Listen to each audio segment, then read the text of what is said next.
Beth, I want to start with a personal question, because you have said so long that you prayed for an answer. You prayed for an answer. If this videotape is the answer, what has it done to you in your life? Oh, I mean, Diane, it means everything, and that's all I've ever asked for is an answer. And I really didn't want to pick the battle about justice. I mean, I think as a parent, all we really want is we want answers, or anyone about their loved one, and I know now that the not knowing that is the sheer torture, and the knowing is what we need, and to find out what happened. So of course it's difficult when you hear what actually happened, but now I know that the not knowing is the absolute cruelest thing that a person can endure. As you know, Joran van der Sloot has said since then that this was in fact just a fiction that he was making up to impress his friend. What do you think about it? Well, I think we all know that Joran tends to, I don't think any of us are surprised by his reaction, but I know one thing: once people see the video of Joran, that there are no more questions. There is no one that could walk away with this believing that he is innocent, and no one, Diane. He speaks at one point about convulsions, that Natalee had convulsions after a long night of drinking for everyone. Is this possible? Any history of it? Well, the one thing that really frightens me is the thought of the barbaric action by Joran and the heinous act that Joran doesn't even know that if Natalee was alive or not.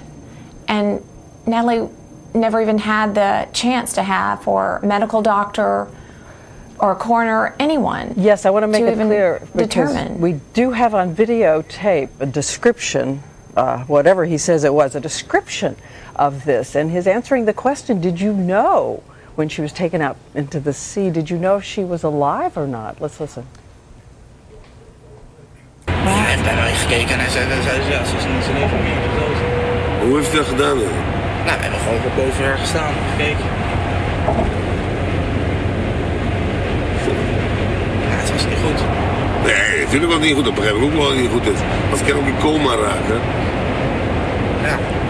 Dat kan ook, hè? Ja, dat kan ook. I do have to ask you, Beth, though, are you in any way troubled by the methods? As we know, someone was paid to use hidden cameras in order to obtain this. Are you at all bothered by that?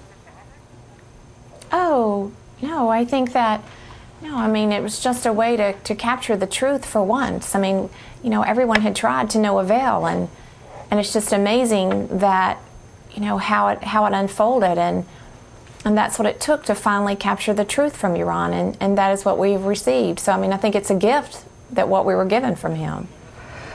Again, I want to go back to you as a mother, looking at this tape, hearing the coarse words from this young man. When you saw the tape, was it the moment you said goodbye to hope? Was it a moment that you said a farewell to Natalee in a different way? Well, it was, Diane, and for the first time I felt as if it put an end to my nightmare, and the nightmare is the not knowing, and I feel as if now that I can begin the mourning and the healing process for, losing a child. And, you just, even though there's only 1% chance, but, you can't, that's still something that just, is in the back of your mind, and, just the not knowing, and also you begin to even doubt the whole mission, and why, who am I hanging on to as far as her perpetrators? And now that, they're just all brought to light. And, gosh, I just couldn't take more comfort in knowing now what actually happened. Beth, thanks for being with us this morning, and as always, our hearts go to you. Thank you. Oh, thank you, Diane. There is a full report tonight at 9:30, that's 8:30 Central, on the final hours of Natalee Holloway, a special edition of ABC's 2020.